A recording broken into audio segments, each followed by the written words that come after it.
Good morning dear students. अपन ने विलियन चैप्टर पढ़ा था और विलियन चैप्टर अपना कंप्लीट हो चुका है और उसके मैंने न्यूमेरिकल्स भी आप लोगों को करवा दिए हैं। थ्योरी अपनी कंप्लीट पहले हो ही चुकी थी।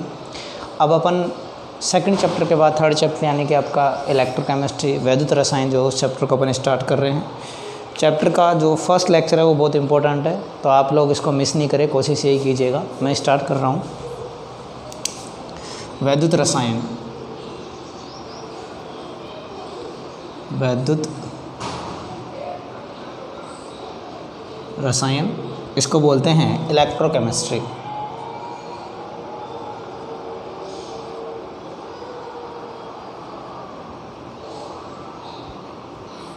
इलेक्ट्रोकेमिस्ट्री क्लियर है। तो देखिए इलेक्ट्रोकेमिस्ट्री जो है उसमें कम्प्लीटली अपन ऐसी चीज़ें पढ़ेंगे जो सेल से रिलेटेड होगी, यानी कि आपकी डेली लाइफ में जितने भी सेल यूज़ होते हैं उन सेल्स की अपन इसमें ओवरऑल केमिस्ट्री पढ़ेंगे। और सबसे बड़ी बात इसमें यह है कि अपन ने एक चैप्टर पढ़ा था 11th क्लास में, रेडॉक्स रिएक्शंस। तो रेडॉक्स रिएक्शंस जो है वो कम्प्लीटली आप ये कह सकते हो कि इलेक्ट्रोकेमिस्ट्री का जो पूरा बेस है, जो कंसेप्ट है, वो कम्प्लीटली ही रेडॉक्स रिएक्शंस का है। तो स्टूडेंट्स आप लोगों को पूरा फोकस बनाए रखना है। देखिए इलेक्ट्रोकेमिस्ट्री जो है अपने आप में दो वर्ड से मिलके बना है। देखिए यहाँ पर एक वर्ड है इलेक्ट्रो और दूसरा है आपका केमिस्ट्री। इलेक्ट्रो का मतलब होता है विद्युत,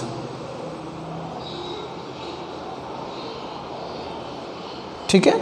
अपन विद्युत ऊर्जा की बात करेंगे और केमिस्ट्री जो है यानी कि केमिकल एनर्जी की बात करें अपन, रासायनिक ऊर्जा की, रासायनिक ऊर्जा।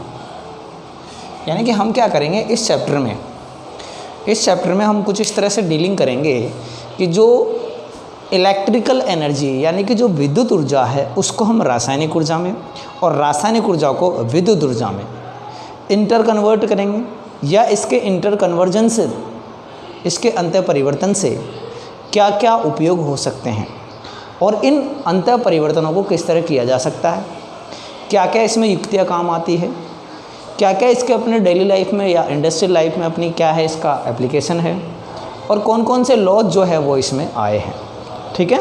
तो देखिए पहले तो मैं आपको इसकी हिस्ट्री बताता हूँ कि इलेक्ट्रोकेमिस्ट्री जो है वो इसकी ज़रूरत ही क्यों पड़ी और ऐसा क्या हुआ जो इसकी ज़रूरत पड़ी, फिर अपन इसके बारे में थोड़ा आगे बढ़ेंगे। देखिए क्या हुआ कि साइंटिस्टों ने एक पात्र लिया और पात्र में कॉपर सल्फेट का सॉल्यूशन भर दिया। किसका? कॉपर सल्फेट का विलयन भर दिया। क्लियर है बेटा ये बात? ये भरने के बाद इसमें एक छड़ रख दी, इसमें एक क्या रख दी? छड़ रख दी।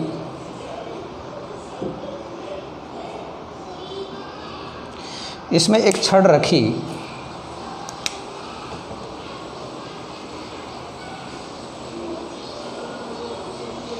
ये छड़ रख दी, बट ये छड़ जो है ये जिंक की थी। ये छड़ किसकी थी? जिंक की। क्लियर है? और ये जो कॉपर सल्फेट का विलयन है ये होता है आपका कॉपर +2 आयनों की वजह से ये रहता है नीला रंग का, नीला रंग। क्लियर है बात? अब क्या हुआ, जब इसको रख दिया, रखने के कुछ समय पश्चात जब इसको देखा तो साइंटिस्टों ने, वैज्ञानिकों ने एक नई परिघटना देखी जिसको देख के वो चौंक गए और तभी से जो है इलेक्ट्रोकेमिस्ट्री जो है उसका ईजाद हुआ। देखिए कुछ समय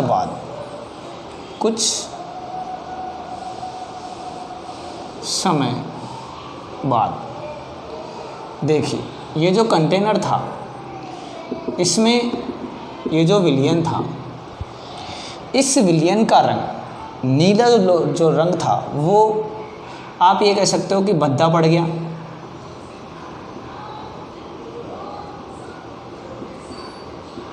या आप ये कह सकते हो कि ये जो नीला रंग है ये रहा ही नहीं, ये विलयन हो गया रंगहीन। ये विलयन क्या हो गया? रंगहीन। और इसके साथ साथ एक परिघटना और इसमें हुई, वो क्या हुई, वो ये हुई कि ये जो छड़ थी, ये जो छड़ थी जिंक की, ये छड़ जो है वो कुछ इस तरह की हो गई, यानी कि पतली हो गई एक तरह से। ये जिंक की छड़ जो थी ये क्या हो गई, पतली हो गई। मतलब आप ये कह सकते हो कि जो जिंक की छड़ थी ये इसमें घुल गई, एक तरह से मेल्ट हो गई, इसमें पिघल गई, इसके मिल गई इसमें।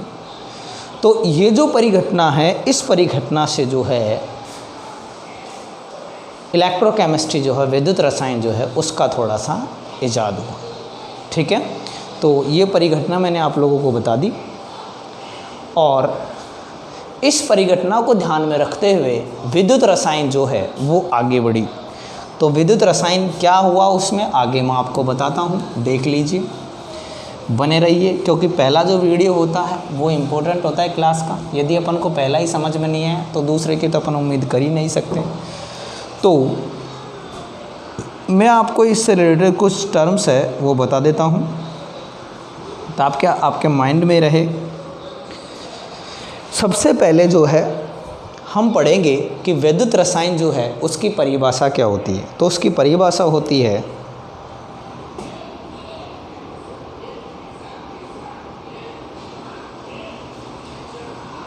वैद्युत ऊर्जा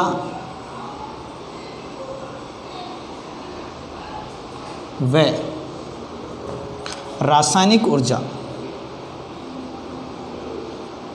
वैद्युत ऊर्जा एवं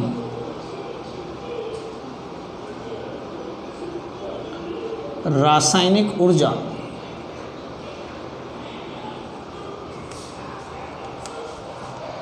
के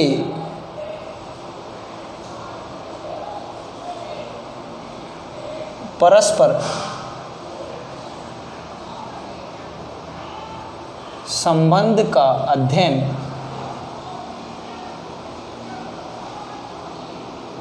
परस्पर संबंध का अध्ययन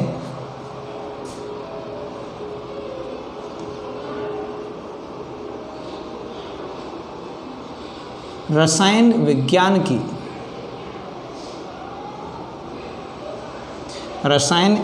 की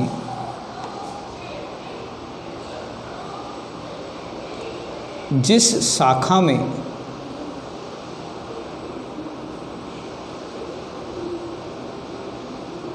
किया जाता है विद्युत रसायन कहलाता है।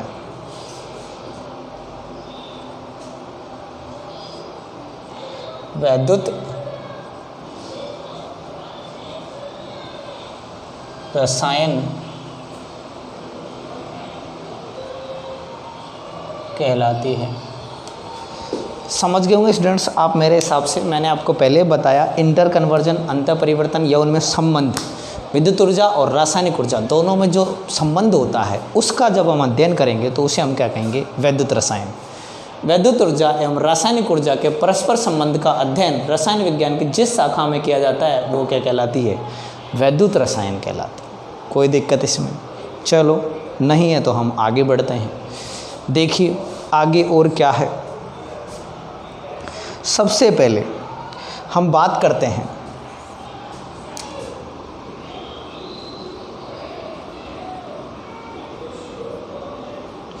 वैद्युत रासायनिक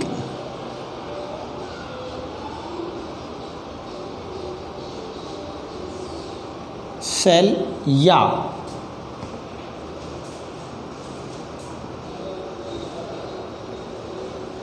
गैल्वेनिक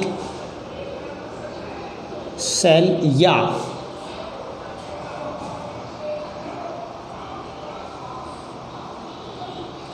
वोल्टेज सेल। कुल मिला के बात यह है कि आपको एग्ज़ाम में इन तीनों में से कोई सा भी नाम आ जाए आपको एक ही समझना है।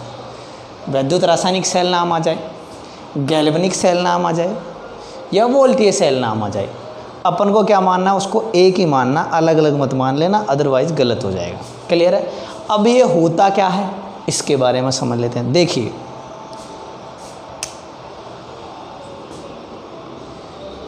वह सेल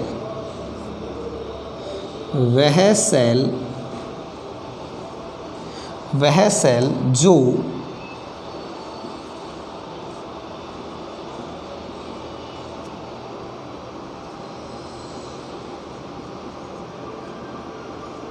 रासायनिक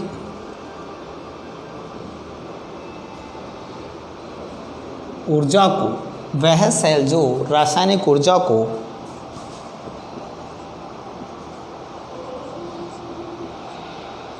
विद्युत ऊर्जा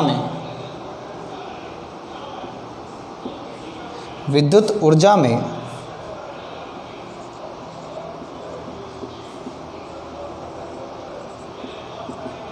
बदलता है,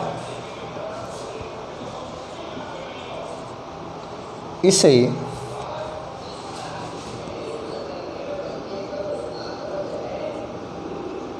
वैद्युत रासायनिक सेल कहते हैं। स्टूडेंट्स, मेरे हिसाब से आप लोगों को बात समझ में आ गई होगी।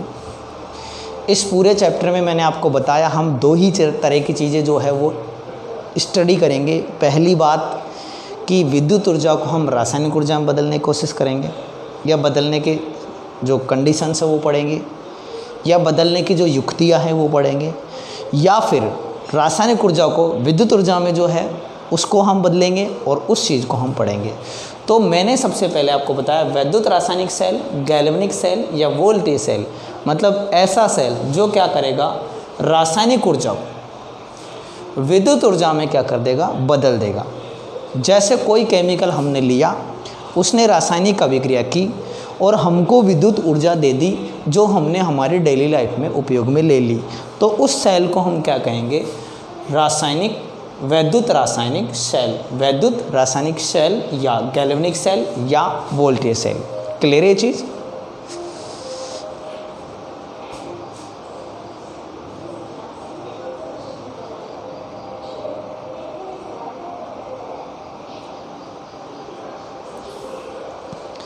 अब देखिए, अब इसकी परिभाषा हो गई, तो सर इसका एग्जाम्पल भी बता दो। तो भाई इसका एग्जाम्पल भी बता देते हैं, आपको घबराने वाली क्या बात है। ये देखिए इसका एग्जाम्पल, इसका उदाहरण है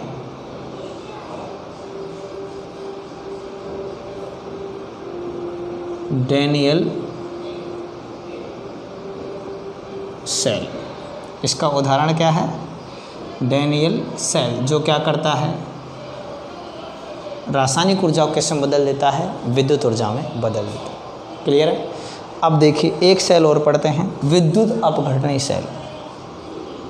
सेकंड है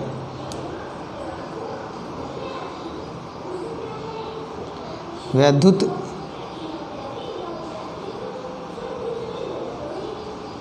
अपघटनी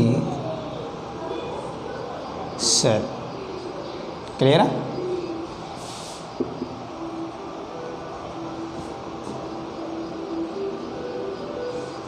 ठीक है साहब, चलो इसकी परिभाषा पढ़ लेते हैं।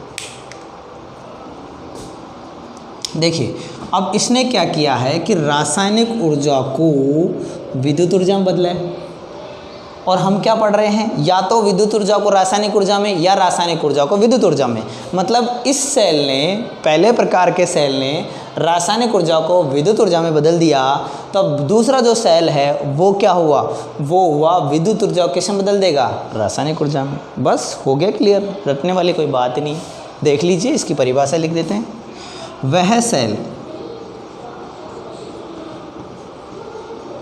वह सेल जो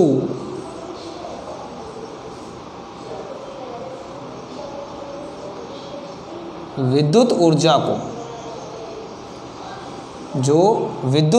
को रासायनिक ऊर्जा में बदलता है,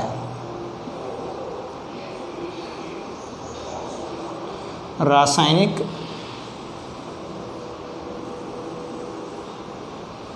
ऊर्जा में बदलता है, इसे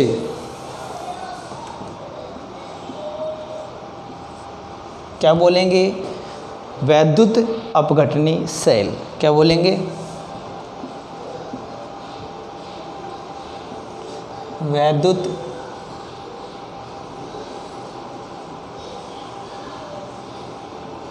अपघटनी सेल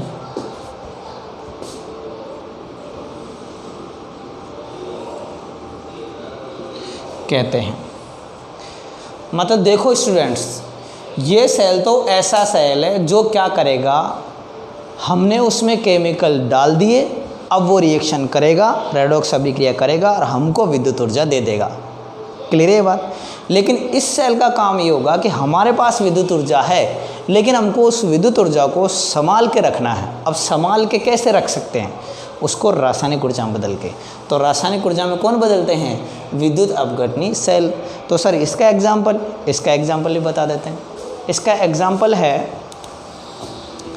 यहाँ लिख लेते हैं इसका उदाहरण। इसका उदाहरण है सीसा संचायक सेल।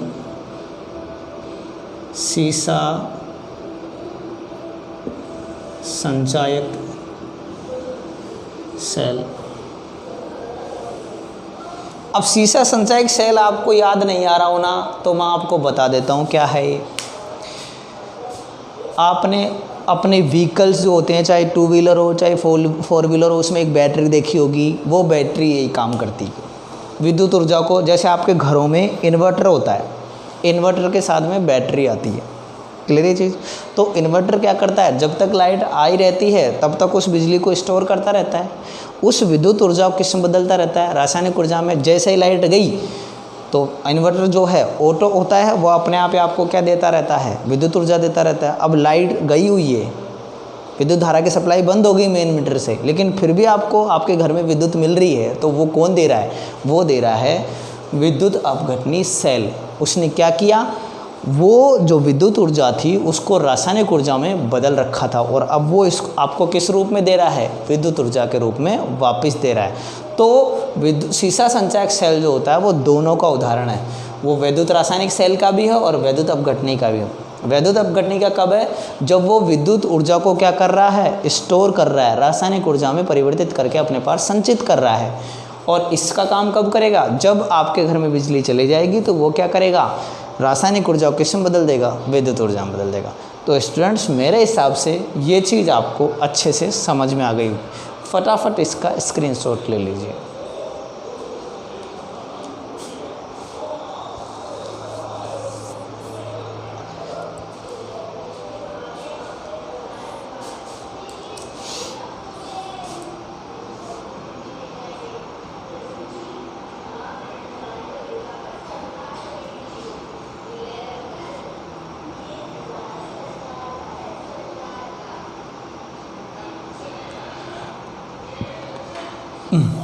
अब देखिए आगे बढ़ते हैं।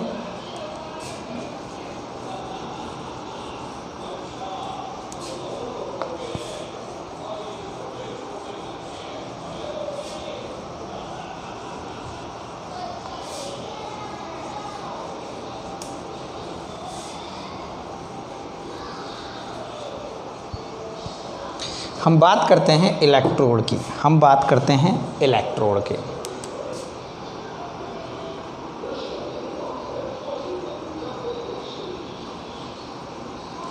इलेक्ट्रोड क्लियर है?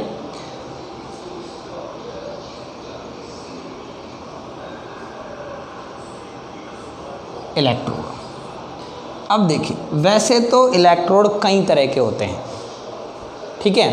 कुंडली नुमा भी होता है, प्लेट नुमा भी होता है, गोल भी होता है, सक्रिय इलेक्ट्रोड भी होते हैं, अक्रिय इलेक्ट्रोड भी होते हैं। नंबर ऑफ इलेक्ट्रोड्स डिफरेंट होते हैं। बट हम क्या है, पहले इलेक्ट्रोड को समझेंगे, उसके बाद यदि सिलेबस में ज़रूरी हुआ तो हम उनके टाइप्स पढ़ेंगे। अदरवाइज आगे जब चैप्टर बढ़ेगा तो उसमें ये चीज़ें आती रहेगी। क्लियर है चीज़? ज़बरदस्ती जो वो चीज़ें अपन को नहीं करनी है जो एग्ज़ाम में आनी ही नहीं है। क्लियर है चीज़? जब आप हायर एजुकेशन में चले जाओगे तो ये चीज़ें और आपको वहाँ मिलेगी देखने को। तो देखिए, इलेक्ट्रोड जो है वो बेसिकली दो तरह का होता है सेल में। एक इलेक्ट्रोड होता है उसको कहते हैं एनोड, और एक होता है उसे कहते हैं कैथोड।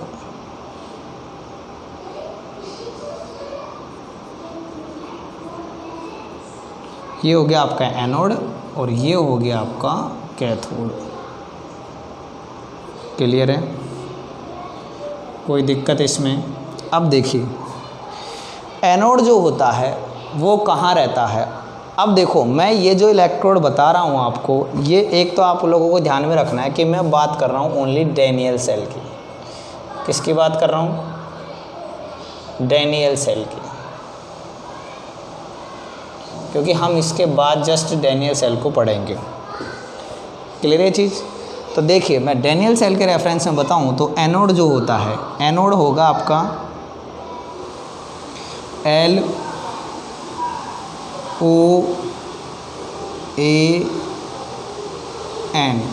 मतलब क्या हो गया?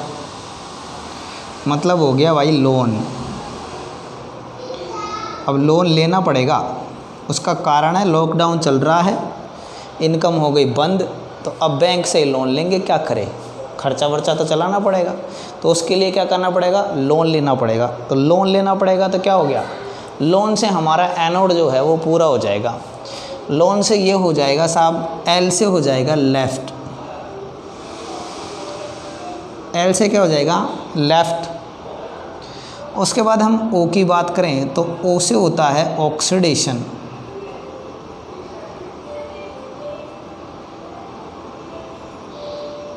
ऑक्सीडेशन। उसके बाद ए से होता है एनोड। ए से क्या होता है? एनोड। कि ऑक्सीडेशन किस पे हो रहा है? एनोड पे हो रहा है। और N4 है नेगेटिव। N4 क्या है? नेगेटिव।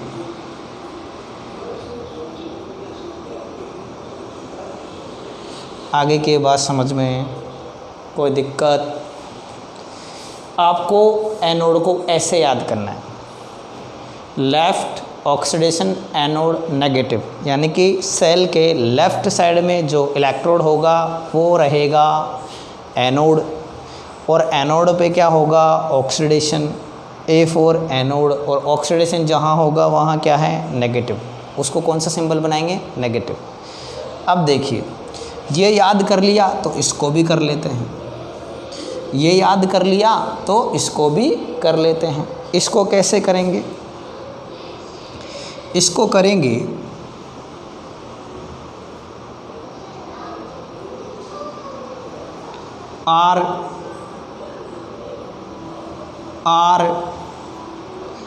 RCP। हमको लोन लेना है एक बैंक से, जिस बैंक का नाम है RRCP। जैसे होता है ना SBBJ, ऐसे क्या है? RRCP। क्लियर है? अब देखिए ये जो बैंक है इसकी डिटेल देख लेते हैं। हम क्या कर रहे हैं? लोन ले रहे हैं। किससे ले रहे हैं? इस बैंक से ले रहे हैं। तो इस बैंक की, अब SBBJ की फुल फॉर्म होते हैं state bank of Bikaner and Jaipur, तो ऐसे इसकी भी होगी। तो इसकी क्या है?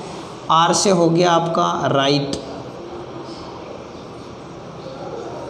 R से क्या हो गया? राइट। फिर R से क्या हो गया? रिडक्शन।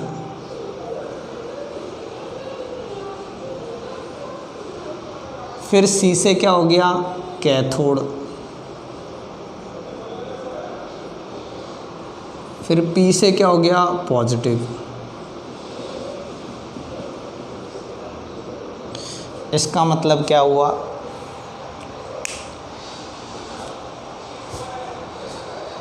इसका मतलब हुआ कि राइट साइड में जो होगा वो होगा कैथोड, और कैथोड में हमेशा क्या होगा? रिडक्शन, और उस पर चार्ज क्या होगा? धनावेश। तो मैं इसको लिख देता हूँ।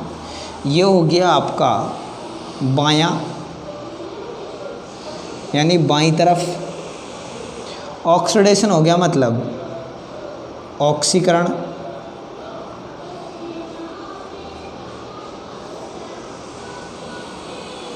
एनोड का मतलब आप एनोड ही रखोगे, ठीक है। नेगेटिव का मतलब ऋणावेश।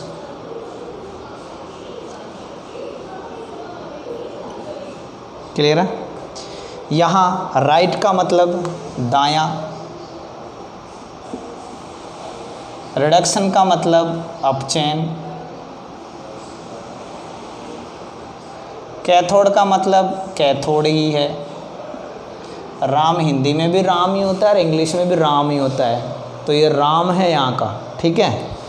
और पॉजिटिव का मतलब धनावेश। अब आप हर चीज़ का हिंदी अर्थ पूछो तो भाई वो तो होता नहीं। समझ में आ गया आपके बात। तो मैंने एक छोटा सा प्रयास किया है आप लोगों को एनोड और कैथोड को याद कराने के लिए, क्योंकि बहुत मेजर कन्फ्यूज़न होता है इसमें। तो फटाफट इसका स्क्रीनशॉट ले लीजिए, फिर चलेंगे अपन डैनियल सेल पे। ओके,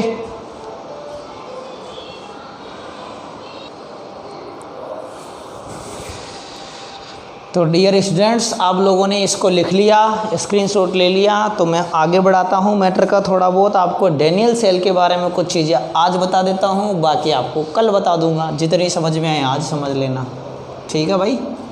चलो स्टार्ट करते हैं।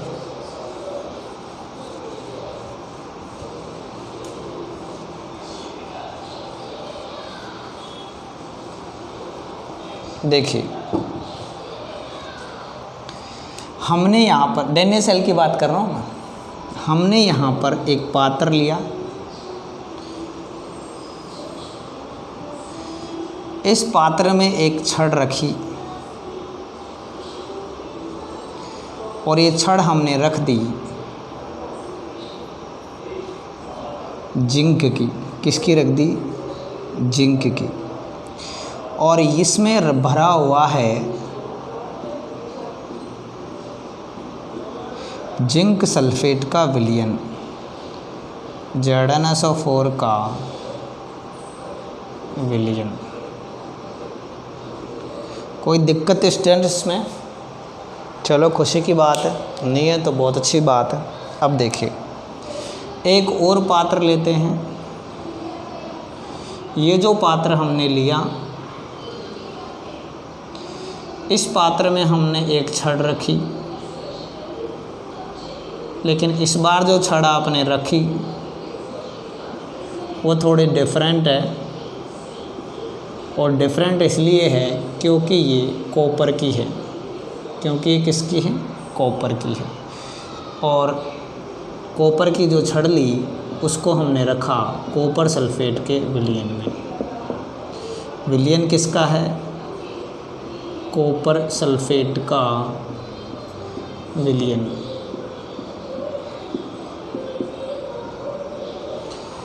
प्यारे बच्चों, कहीं कोई समस्या नहीं है सर?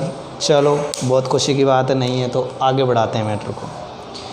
आगे जब अपन इसको बढ़ाएंगे तो कुछ चीज़ें अपन को इसमें और देखने को मिलेगी। और वो चीज़ है कि हम क्या करेंगे, इस इलेक्ट्रोड को एक वायर के द्वारा दूसरे इलेक्ट्रोड से क्या कर देंगे, कनेक्ट कर देंगे और बीच में लगा देंगे गैल्वेनोमीटर। क्या लगा देंगे? गैल्वेनोमीटर।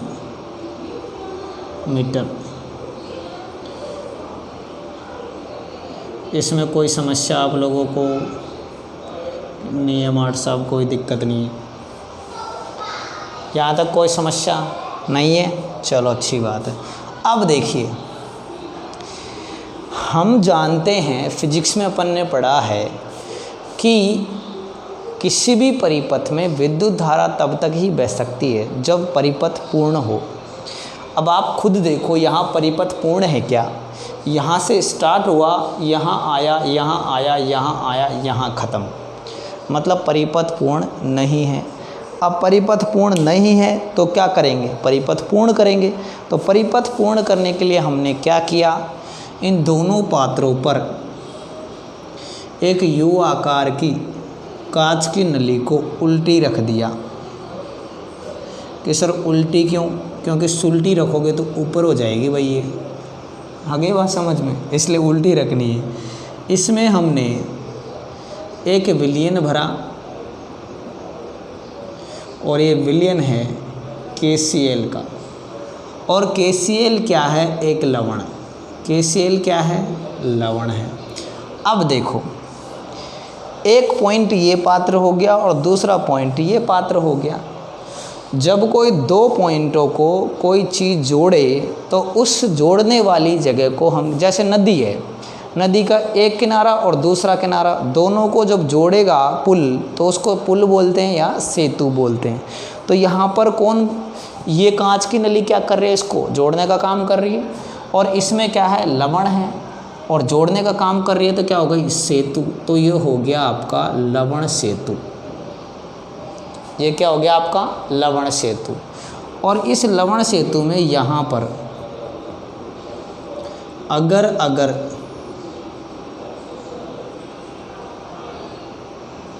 जेल लगा हुआ होता है या भरा हुआ होता है,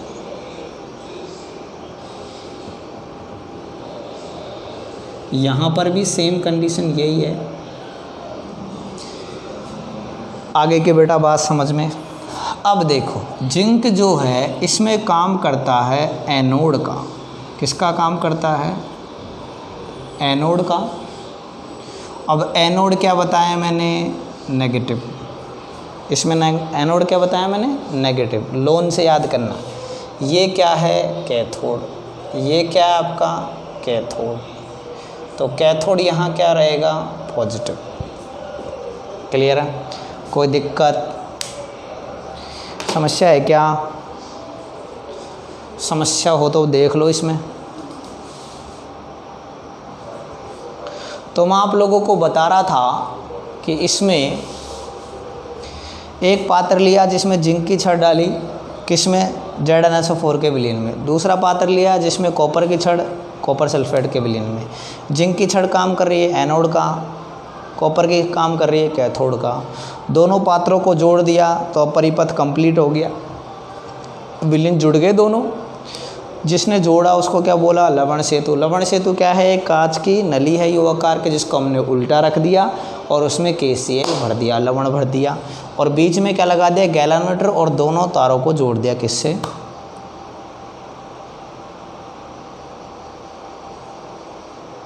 जोड़ दिया। कोई समस्या अब नहीं है तो मैं बताता हूँ इसकी रिएक्शन। देखिए, यहाँ तक तो दिख रहा है ना?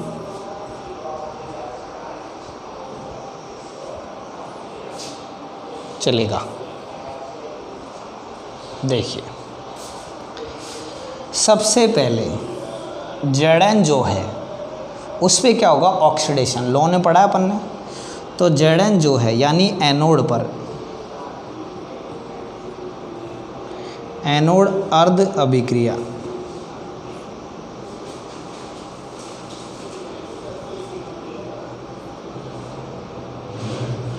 तो एनोड अर्ध अभिक्रिया आपकी Zn गिव्स Zn+2 इलेक्ट्रॉन। ये Zn क्या करता है? 2 इलेक्ट्रॉन त्यागता है। ये Zn क्या करेगा? 2 इलेक्ट्रॉन त्याग देगा। Zn क्या करेगा? 2 इलेक्ट्रॉन त्यागेगा। और ये 2 इलेक्ट्रॉन तार के द्वारा कहाँ आएंगे? यहाँ आएंगे। और यहाँ कॉपर जो है, इसमें कॉपर +2 आयन, ये +2 आयन जो है वहाँ कहाँ जाएंगे? यहाँ जाएंगे। तो वहाँ क्या है? कैथोड है। तो कैथोड पर होगी कैथोड अर्ध अभिक्रिया,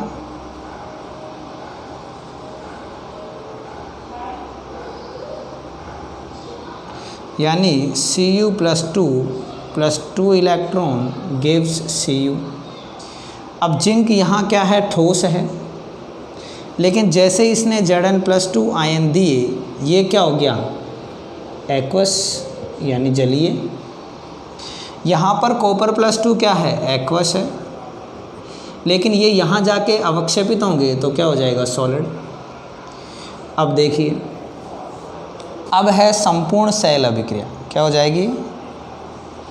संपूर्ण सेल अभिक्रिया। देखिए, 2 इलेक्ट्रॉन से 2 इलेक्ट्रॉन कैंसिल, तो Zn solid +Cu+2 aqueous gives Zn+2 aqueous plus Cu solid। ठीक है, कोई दिक्कत इसमें?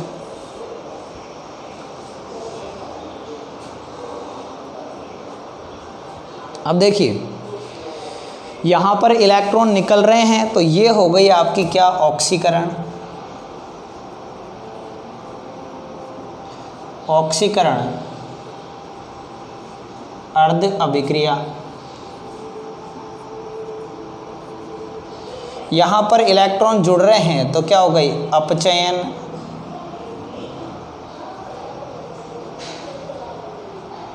अर्ध अभिक्रिया।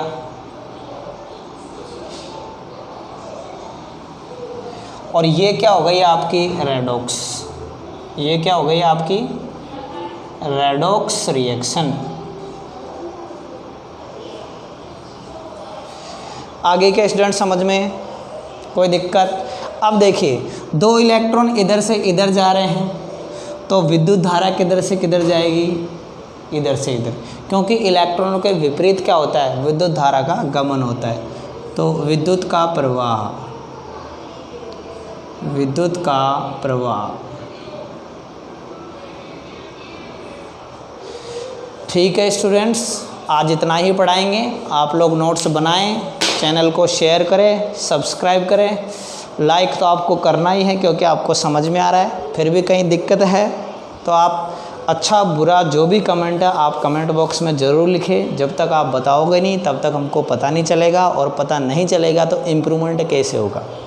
आप कोई टेस्ट दे रहे हो और उसमें यदि आपको ये नहीं बताया जाए कि यहाँ क्वेश्चन में ये प्रॉब्लम है, तो इम्प्रूवमेंट कैसे करोगे? ऐसा ही हमारे हैं, जब तक आप वीडियो में ये नहीं बताओगे कि सर लैंग्वेज समझ में नहीं आ रही, ये डेफिनेशन समझ में नहीं आई, या न्यूमेरिकल में वैल्यू कहाँ से आ गई, या अच्छा दिख नहीं रहा, या फिर बोर्ड टेढ़ा है, या फिर आप ही टेढ़े हो, ठीक है ना, जो भी है आप बताया करो। थैंक यू बेटा।